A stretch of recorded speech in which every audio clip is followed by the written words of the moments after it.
ಶಿವನೇ ಭಕ್ತಿದಾರಿಯು, ಗೊತ್ತಿಲ್ಲ ಶಿವನೇ ಭಕ್ತಿದಾರಿಯು, ಗೊತ್ತಿರುವುದೊಂದೇ ದೈವ ಬಾರಿಯು, ಗೊತ್ತಿರುವುದೊಂದೇ ದೈವ ಬಾರಿಯು.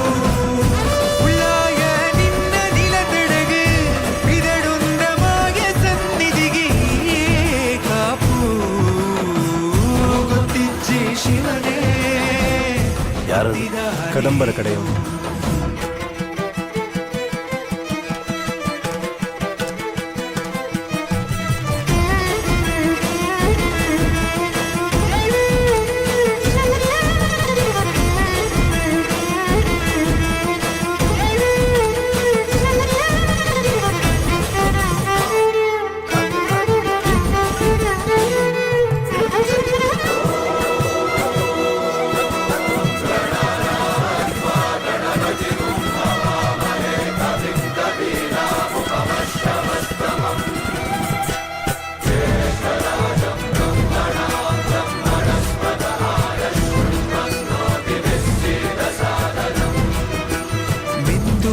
ಮಡಿಯನೊಟ್ಟು ಬಂದು ಕೈಯ ಮುಗಿಯುತ್ತ ಕಾಡಿಂದ ಬಂದವರು ರಥ ಕಟ್ಟುವುದು ಸಂಪ್ರದಾಯ.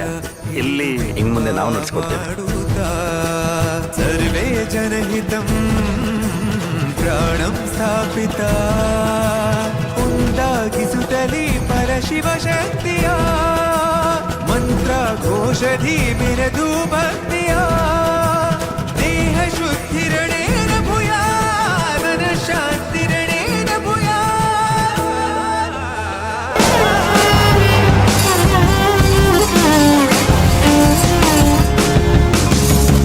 ಶಿವ ಸಂಭೂತ ಭುವಿ ಸಂಜಾತ ನಂಬಿದವಗಿಂಬು ಕೊಡುವವನೀತ ಸಾವಿರ ದೈವದ ಮನ ಸಂಪ್ರೀತ ಬೇಡುತ್ತ ನಿಂದೆವು ಆರಾಧಿಸುತ್ತ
महागणपते नवग्रह पुरस्तर चक्राधिष्ठान देवता संकल्प देवता होम कर्मणि मंत्र प्रयास काल प्रयास कर्म प्रयास देवता प्रयास स्वर अक्षर पद उत्तर हणोपदोच्चार प्रायश्चित्तं यतो देवापि एकामाद्यवाक्यं होट्टामे ओम यतो देवादि मातयादि मातादि प्रयते देवहेदं अनाय अस्मान् वदन्त्याय देवतात्मने प्रपुण्ये नमः हरभ्योदेवेभ्यो नमः सर्व प्रायश्चित्तार्थं विष्णवे स्वाहा विष्णवे परमात्मना इदं नमः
ओम निडादे भोर मनुष्य ग्रे सहस्त्रक्षा बदाने सकल विश्वे देवास ओक्तवाद पृथ्वी मातर्मामागम देव मधुमनिश्चय मधुजनिश्चय मधुभक्ष्याम मधुवदिष्याम मधुमतेन देवेभ्यो वाजमुद्यां दुष्टोषेण्याम मनुष्येभ्यो तम्मा देवा अवन्तु शोभायै पितरोनुमोदन्तो ओम शान्ति शान्ति शान्तिः महोद्दारा महोत्तस्तु महोत्तोऽस्ति चक्रमन्तो महोत्तोऽस्तु हर नमः पार्वती पतये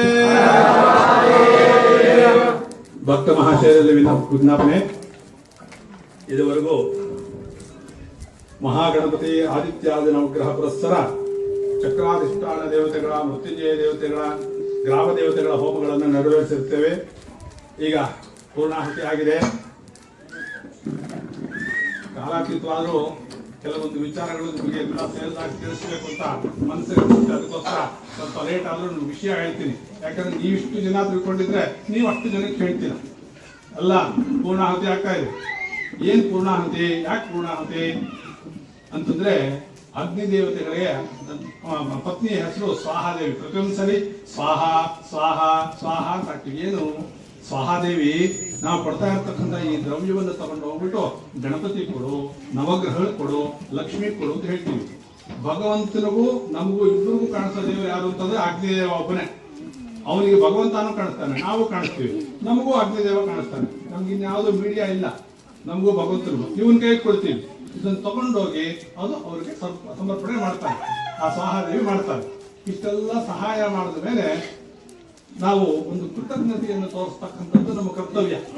ಆ ಸ್ವಾಹಾದೇವಿ ಇಷ್ಟೆಲ್ಲ ತಗೊಂಡೋಗಿ ಕೊಟ್ರಲ್ಲ, ಆಕೆ ಮುತ್ತೈದೆ, ಅದಕ್ಕೋಸ್ಕರ ನಾವು ಏನು ಕೊಡ್ತೀವಿ ನೋಡಿ, ರೇಷ್ಮೆ ಬಟ್ಟೆ ಕೊಡ್ತೀವಿ, ಮುತ್ತೈದೆಗೆ ಏನೇನು ಕೊಬ್ಬರಿ ಬಟ್ಟೆ ಕೊಡ್ತೀವಿ, ಅರಿಶಿನ ಕೊಡ್ತೀವಿ, ಧಾನ್ಯಗಳು ಕೊಡ್ತೀವಿ, ಅರಿಶಿನ ಕುಂಕುಮ ಕೊಡ್ತೀವಿ, ಇವನ್ನೆಲ್ಲ ಸಮರ್ಪಣೆ ಮಾಡ್ತೀವಿ. ಇದನ್ನ ಆ ಮಹಾತಾಯಿಗೋಸ್ಕರ ಅಮ್ಮ ಇಷ್ಟು ಸಹಾಯ ಮಾಡಿದ್ದೀಯಾ, ಅದಕ್ಕೋಸ್ಕರ ಇದನ್ನ ನೀನು ತಗೋತಾಯಿ ಅಂತ ನಾವು ಕೊಡ್ತಕ್ಕಂಥದ್ದು. ಈ ಸಂದರ್ಭದಲ್ಲಿ ನಾವು ಯಾವ ಯಾವ ದೇವತೆಗಳಿಗೆ ಹೋಮ ಮಾಡಿರ್ತೀವಿ ಆ ಎಲ್ಲಾ ದೇವತೆಗಳು ಅದು ಪ್ರತ್ಯಕ್ಷವಾಗ್ತಾರಂತೆ. ಅದಕ್ಕೋಸ್ಕರ ಪೂರ್ಣಾಹುತಿ ಆಗ್ತಾ ಇದೆ, ಬನ್ನಿ ಬನ್ನಿ ಬನ್ನಿ ಅಂತ ಕರಿತೀವಿ. ಹೋಮಕ್ಕೆಲ್ಲ ಇದ್ದಿದ್ದು ಪೂರ್ಣಾಹುತಿ ಬನ್ನಿ ಅಂತ ಕರಿತೀವಿ. ಯಾಕೆ ಅಂತಂದ್ರೆ ಆ ಸಂದರ್ಭದಲ್ಲಿ ನಾವು ಯಾವ ಯಾವ ದೇವತೆಗಳಿಗೆ ಹೋಮ ಮಾಡಿರ್ತೀವಿ ಆ ಎಲ್ಲಾ ದೇವತೆಗಳು ಅಲ್ಲಿ ಪ್ರತ್ಯಕ್ಷವಾಗ್ತಾರಂತೆ. ಅದಕ್ಕೆ ಋಷಿಗಳು ನಮಗೋಸ್ಕರ ಎಲ್ಲವನ್ನೂ ಕೇಳ್ಬಿಟ್ಟಿದ್ದಾರೆ. ಇವತ್ತು ನಾವು ಹೊಸದಾಗಿ ಕೇಳ್ಬೇಕಾದಿಲ್ಲ, ನಮ್ಗೆ ಯಾರಿಗೂ ಗೊತ್ತಿಲ್ಲ. ಒಂದು 25-30 ವರ್ಷದ ಹಿಂದೆ ಮರಳಿಗೆ ಎಷ್ಟು ಕಷ್ಟ ಬರುತ್ತೆ ಅಂತ ಅದನ್ನು ಕೇಳ್ಬಿಟ್ಟಿದ್ದಾರೆ. ಶಂಚಮೆ ಮಜಶ್ಚಮೆ, ಅದನ್ನ ನಾವಿವಾಗ ಪ್ರಾರ್ಥನೆ ಮಾಡಿದ್ವಿ. ಶಂಚಮೆ ಮಜಶ್ಚಮೆ ಪ್ರಿಜಂಚಮೇನು ಗಾಮಶ್ಚಮೆ ಗಾಮಶ್ಚಮೆ ಸೌಮನ ಸಪ್ತಮೆ. ಏನು ಅರ್ಥ? ಶಂಚಮೆ ನನ್ಗೆ ಒಳ್ಳೇದನ್ನು ಮಾಡು, ಮಯಶ್ಚಮೆ ಎಲ್ಲರಿಗೂ ಒಳ್ಳೇದನ್ನು ಮಾಡು, ಪ್ರಿಯಂಚಮೆ ಎಲ್ಲರನ್ನು ಪ್ರೀತಿಯಾಗಿ ಮಾತಾಡೋ ಮನಸ್ಸು ಕೊಡು, ಎಲ್ಲರೂ ನನ್ನನ್ನು ಪ್ರೀತಿಯಾಗಿ ಮಾತಾಡೋ ಮನಸ್ಸು ಕೊಡು, ಅನುಕಾಮಶ್ಚಮೆ ಎಲ್ಲರೂ ನನ್ನ ಜೊತೆಗಿರೋ ಹಾಗೆ ಮಾಡು.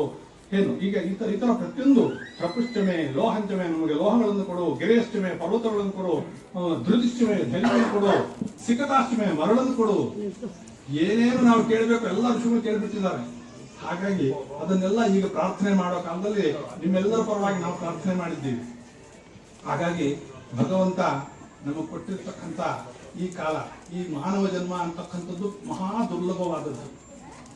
ಪ್ರಾಣಿಗಳಿಗೂ ಮನುಷ್ಯನಿಗೂ ಇರೋ ಒಂದೇ ವ್ಯತ್ಯಾಸ ಏನು ಅಂತಂದ್ರೆ ಅವಕ್ಕೂ ಹಸಿವಾಗುತ್ತೆ, ನಮಗೂ ಹಸಿವಾಗುತ್ತೆ, ಅವಕ್ಕೂ ಕೋಪ ಬರುತ್ತೆ, ನಮಗೂ ಕೋಪ ಬರುತ್ತೆ. ಅದಕ್ಕೂ ನಮ್ಗೆ ಏನು ವ್ಯತ್ಯಾಸ? ವಿವೇಚನೆ. ದೇವರು ಯಾರು, ಗುರುಗಳು ಯಾರು, ಪಾಪ ಯಾವುದು, ಪುಣ್ಯ ಯಾವುದು ಅಂತಕ್ಕಂಥದ್ದು. ಇಂಥ ಒಂದು ಜ್ಞಾನವನ್ನ ಭಗವಂತ ಕಣ್ಣು, ಕಿವಿ, ಮೂಗು, ನಾಲಿಗೆ, ಮಾತಾಡೋ ಶಕ್ತಿ ಇವೆಲ್ಲ ಕೊಟ್ಟಿರ್ತಕ್ಕಂಥ ಭಗವಂತನಿಗೆ ನಾವು ಕೊಡಬೇಕಾಗಿರ್ತಕ್ಕಂಥ ಕೃತಜ್ಞತೆ ಏನು? ಪತ್ರಂ ಪುಷ್ಪಂ ಫಲಂತೋಯಂ. ಇನ್ನೇನು ಬೇಡ ನನಗೆ. ಭಕ್ತಿಯಾಗಿ ಒಂದು ಪುಷ್ಪ, ಒಂದು ಪತ್ರೆ, ಒಂದು ನಮಸ್ಕಾರ, ಅಷ್ಟು ಬಿಟ್ಟರೆ ನಾನೇನು ಕೇಳಲ್ಲ. ಅಷ್ಟೊಂದೇ ತೃಪ್ತಿ ಆಗ್ತಾನಂತೆ ಭಗವಂತ. ಹಾಗಾಗಿ ಈ ಜನ್ಮ ನಮಗೆ ಕೊಟ್ಟಿರ್ತಕ್ಕಂಥ ಭಗವಂತನಿಗೆ ನಮ್ಗೆ ಕೊಟ್ಟಿರ್ತಕ್ಕಂಥ ಆ ಕಾಲದಲ್ಲಿ ಅನ್ಯೋನ್ಯ ಮಿತ್ರತ್ವದಿಂದ, ವೈರತ್ವ ಇಂದಿರ ಮಿತ್ರತ್ವದಿಂದ ಎಲ್ಲರೂ ಇದ್ದು ಒಳ್ಳೆಯ ದೈವ ಕಾರ್ಯಗಳು, ಒಳ್ಳೆಯ ಸತ್ಕಾರ್ಯಗಳನ್ನು ಮಾಡ್ತಾ ಬಂದಿದ್ರೆ ಅದಕ್ಕಿನ್ನ ಆರೋಗ್ಯ ಮತ್ತೊಂದಿಲ್ಲ. ಹಾಗಾಗಿ ಈ ಒಂದು ಸತ್ಕಾರ್ಯವನ್ನ ಇದು ಪದೇ ಪದೇ ಮಾಡೋದು. ಈ ವರ್ಷ ಮಾಡಿದ್ವಿ, ಮತ್ತೆ ಮುಂದಿನ ವರ್ಷ ಬೇಕಾಗಿಲ್ಲ, ಏನು ಎಷ್ಟು ವರ್ಷವೂ ಬೇಕಾಗಿಲ್ಲ. ಇದು ಇವತ್ತು ಮಾಡ್ಬಿಟ್ಟಿದ್ದೀವಿ. ನಿಮ್ಮ ಒಂದು ಕಾಲ ಇದು. ಈ ಕಾಲದಲ್ಲಿ ನೀವು ಯಾರು ನಿಂತು ಮಾಡಿದ್ದೀರೋ ನಿಮ್ಮ ಮಕ್ಕಳು, ಮರಿಮಕ್ಕಳು, ಎಲ್ಲಾ ಮಕ್ಕಳಿಗೂ ಇದು ಶಾಶ್ವತವಾಗಿರ್ತಕ್ಕಂಥ ಒಂದು ಸತ್ಕಾರ್ಯ. ಹಾಗಾಗಿ ಎಲ್ಲ ಭಕ್ತಿಪೂರ್ವಕವಾಗಿ ಇದನ್ನು ಮಾಡಿದ್ದೀರಾ. ಈಗ ಪೂರ್ಣಾಹುತಿ ಆಗಿದೆ, ಈಗ ಮಂಗಳಾರತಿ ಆಗತ್ತೆ. ಮಂಗಳಾರತಿ ಆದ್ಮೇಲೆ ಯಾರಾದ್ರೂ ಆರೋಗ್ಯವಾಗಿ ಜೊತೆಗೆ ಶಕ್ತಿ ಇರ್ತಕ್ಕಂಥವ್ರು ನಮ್ಮ ಜೊತೆಲಿ ಬಂದು ಚಕ್ರ ಸ್ಥಾಪನೆ ಮಾಡ್ಕೊಂಡು ಬಂದ್ಬಿಡೋಣ. ಅದಾದ್ಮೇಲೆ ಮಹಾಮಂಗಳಾರತಿ ಮಾಡ್ಬೋಣ. ಎಲ್ಲ ಮುಗಿಸ್ಕೊಂಡು ಮಧ್ಯೆ ಕೊನೆಯಲ್ಲಿ ಮಾಡೋದು. ಅದು ಮುಗಿಸ್ಕೊಂಡು ಮಂಗಳಾರತಿ ತೀರ್ಥ ಪ್ರಸಾದ. ಯಾಕಂದ್ರೆ ಇದನ್ನ ಮಂಗಳಾರತಿ ಮಾಡ್ಬಿಟ್ಟು ತೀರ್ಥ ಪ್ರಸಾದ ಮಾಡ್ಬಿಟ್ಟು ಆಗಲ್ಲ, ಸುತ್ತಲೂ ಮಾಡ್ಬೇಕು. ಅದಕ್ಕೆ ಸ್ವಲ್ಪ ಲೇಟ್ ಆಗುತ್ತೆ. ಅದಕ್ಕೋಸ್ಕರ ನೀವೆಲ್ಲರೂ ಇಲ್ಲೇ ಇರಿ. ನಮ್ಮ ಜೊತೆ ಕೆಲವರು ಬಂದು ವಾದ್ಯ ಬಂದ್ಬಿಟ್ರೆ ಸಾಕು. ನಾವೇನು ಕೊಟ್ಟು ಎಲ್ಲ ತಗೊಂಡು ಸ್ಥಾಪನೆ ಮಾಡ್ಕೊಂಡು ಬಂದೋಣ.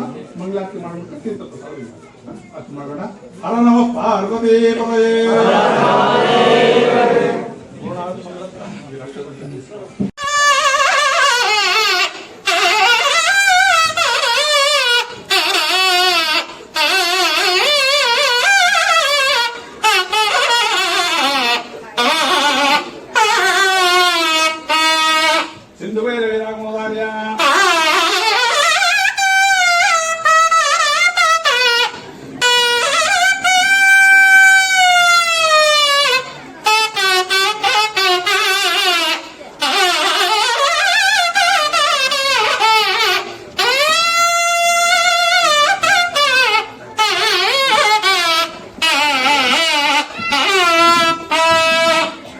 ರಾಘವೋಧಾರ್ಯ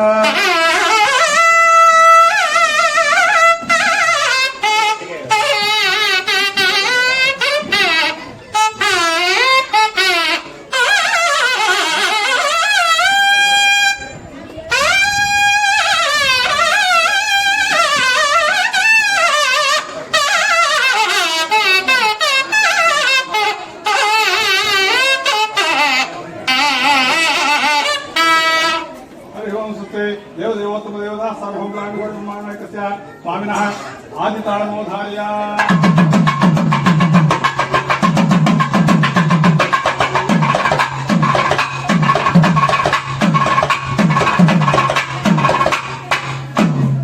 हरि ओम सुते त्रिपुटाळमोधार्य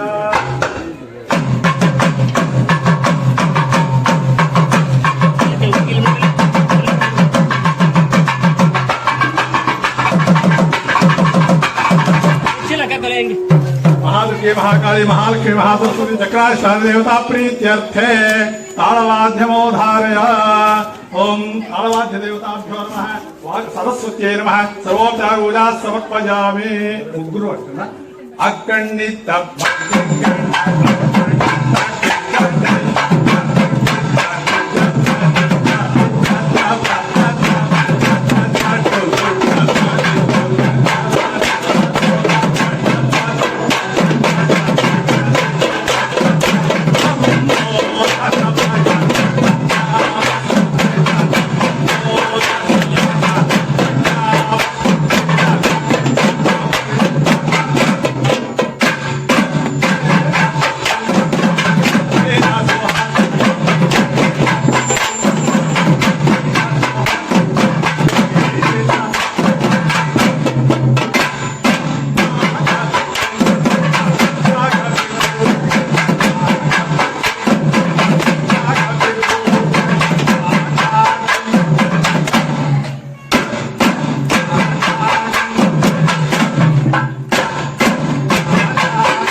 अखंडित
देवदेवोत्तम देवता सार्वभौमराजगुरुब्रह्मण्यस्य स्वामिनः मोडी रागमोधार्य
ಪೂಜ್ಯ ದೇವದೇವತ್ವ ದೇವತಾ ಸರ್ವಂಗಾಂಡ ಮಾಣಕ ಸ್ವಾಮಿನ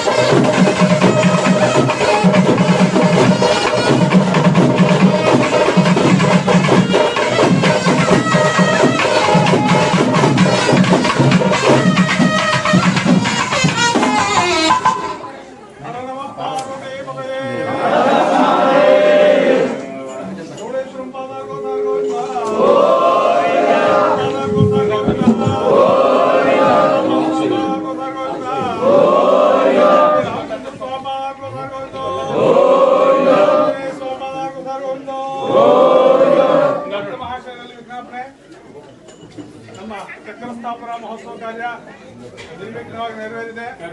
ನಿಮ್ಮೆಲ್ಲರ ಸಹಕಾರ ಸಹಾಯದಿಂದ ಆಗಿದೆ.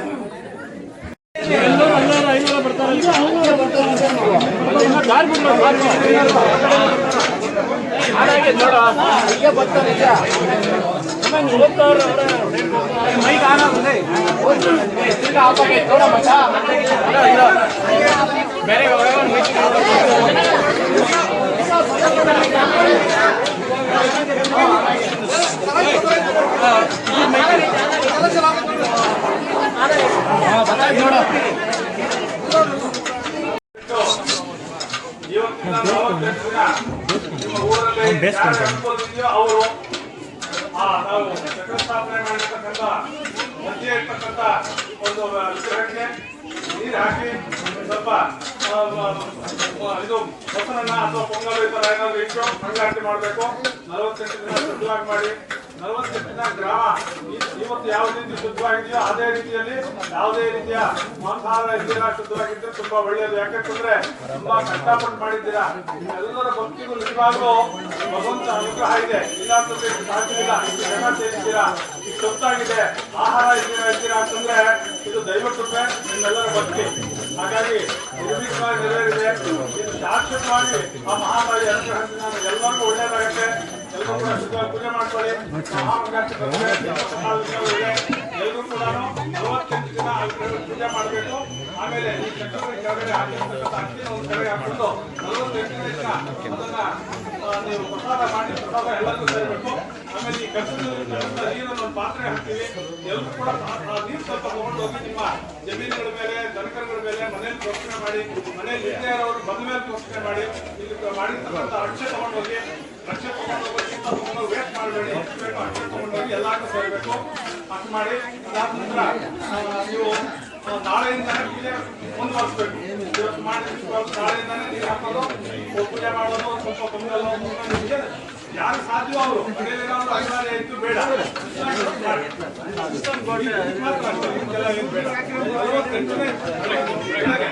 48 ದಿನ ಚಕ್ರಸ್ಥಾಪನೆ ಮಾಡಿದ್ರ ದೇವರಿಗೆ ಗೊತ್ತು ಕೊಡ್ತಾ ಇದ್ದೀವಿ. ಅದನ್ನು ಅಲ್ಲೇ ಹಾಕ್ಬೇಕು. ಪೂಜೆ